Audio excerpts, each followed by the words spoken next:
What's up, everybody? This is your host, Liam Gavin here, coming to you live from my dining room table. I know it's been a couple months since I've last posted, but with the NBA playoffs coming up, I figure it's time to get back into it and give you all my picks of what's going to happen. So this is episode 167 of the Idiotic Sports Talk, and I'm going to give you all my NBA play-in tournament picks. The NBA added a play-in tournament 2 years ago where seeds 7 to 10 from each conference, the Eastern and Western Conference, have a chance to make the playoffs. So instead of the old format being seeds 1 through 8, NBA added seeds 9 and 10 so they could have a chance to make the playoffs. So from each conference, the 7th seed plays the 8th seed, while the 9th seed and 10th seed face off. And the winner of the 7 versus 8 gets that spot as the 7th seed in the conference, while the loser of the 7 and 8 game faces the winner of the 9th and 10th game. The loser of the 9 and 10 goes home. So let's start with the Eastern Conference play-in. We have the number 7 seed Miami Heat taking on the number 8 Atlanta Hawks. This game is on Tuesday. Miami Heat finished 44-38 on the season, and it's a strange team to see, to say the least. They're either absolutely on fire or they're very inconsistent and are hard to watch. They have a good defense, but they can't score. And they had championship contentions this season, but failed to reach expectations. They still could be a tough matchup if they make the playoffs, though, especially with Jimmy Butler leading the team, Jimmy Buckets, playoff Jimmy, whatever you want to call him. And they have Eric Spoelstra as the coach. As for the Hawks, the Atlanta Hawks finished 41-41 as the 8th seed in the East.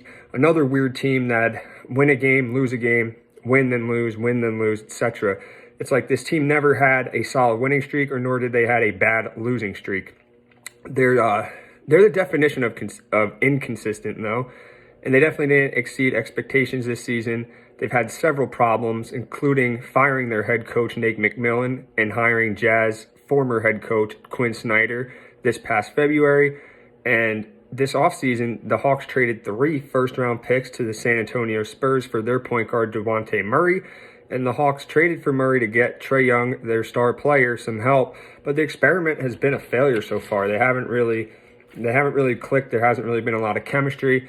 And both teams, the Hawks and Heat, have been very inconsistent. But I got the Heat winning this game in a close one due to being a bit more consistent this season.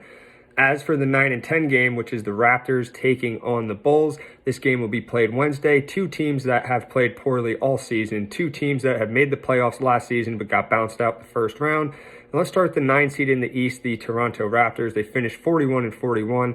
At times, it showed that they could compete, but they played very poorly this season. This team won a championship just 4 years ago in 2019, but now are very, very close to rebuilding the whole team. This team has a lot of talent with players like Pascal Siakam, Fred VanVleet, OG Anunoby, and the second-year player Scotty Barnes, who won Rookie of the Year last season. And if the Raptors lose this game and go home, the head coach Nick Nurse could be on the hot seat, and some of the players I mentioned could be packing their bags out of Toronto. As for the Chicago Bulls, they are the 10th seed in the East and finish at 40 wins and 42 losses. A team with good players such as DeMar DeRozan, Zach LaVine, Nikola Vucevic should not be that bad, but it doesn't help that their point guard Lonzo Ball has missed the entire season. Last year, Ball hurt his knee, and you saw when he was done for the season last year, the whole Bulls team kind of fell apart and they really struggled. Lonzo had a couple more surgeries on his knee recently, and he may never play basketball again. It also doesn't help that the Bulls head coach Billy Donovan isn't the best coach either. And despite of what the Bulls gone through this season, they finished strong with a 6-4 record in their last 10 games with a chance to make the playoffs. And since the All-Star break, the Bulls have a 14-9 record. This game could go either way, but I got the Raptors winning a close one. On to the Western Conference play-in tournament. The number 7 seed Lakers faced the number 8 seed Timberwolves on Tuesday night. Earlier in the season, the Lakers were 2-11.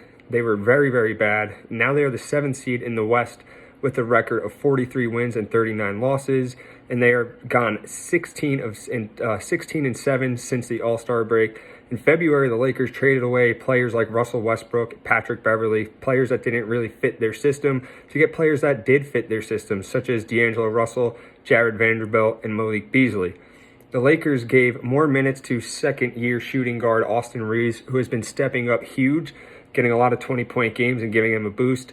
Injuries have plagued Anthony Davis in his whole career. They plagued LeBron James this season, and It was very crucial that those two were out, but AD has been back. He's been healthy, and he's been an absolute problem. And LeBron James is still doing LeBron James at the age of almost 40. Oh.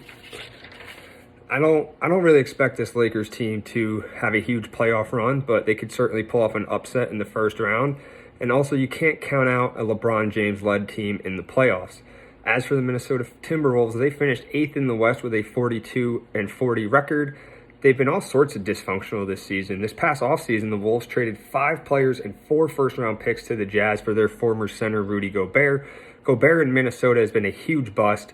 And speaking of him, just the other day on Easter, he was on the sidelines and swung at his teammate Kyle Anderson after the two got into a heated verbal exchange. As a result of Gobert's actions, he is now suspended from the play-in game. Big loss for the Timberwolves. And the Timberwolves also lost Jaden McDaniels during that game, who was so upset with Gobert that he punched a wall, broke his hand, and now he will miss the play-in game. 2 big losses for the Wolves, but at least they have Karl Anthony Towns, who came back a few weeks ago and has been playing really well. Injuries and just dysfunction to the Wolves is why I'm going to pick the Lakers to win this game. Also, the Lakers are red hot, and they seem pretty tough to beat. The next and final game on the play-in tournament is the number 9 seed Pelicans facing the number 10 seed Thunder. This is on Wednesday night. Pelicans finished 9th in the West at 42-40. At one point in the season, they were the top seed in the West but fell off a cliff. But it doesn't help that their power forward, Zion Williamson, who was the number 1 pick in 2019, is injured yet again. Since Zion has been drafted, he's played 114 games out of 246. He only played 29 games this season. The Pelicans have a solid squad of players such as Brandon Ingram, CJ McCollum, and Jonas Valanciunas. But with Zion, he takes them over the top from a playoff contender to a championship contender. Rumors say that Zion could come back for the play-in game, but I highly doubt that's going to happen.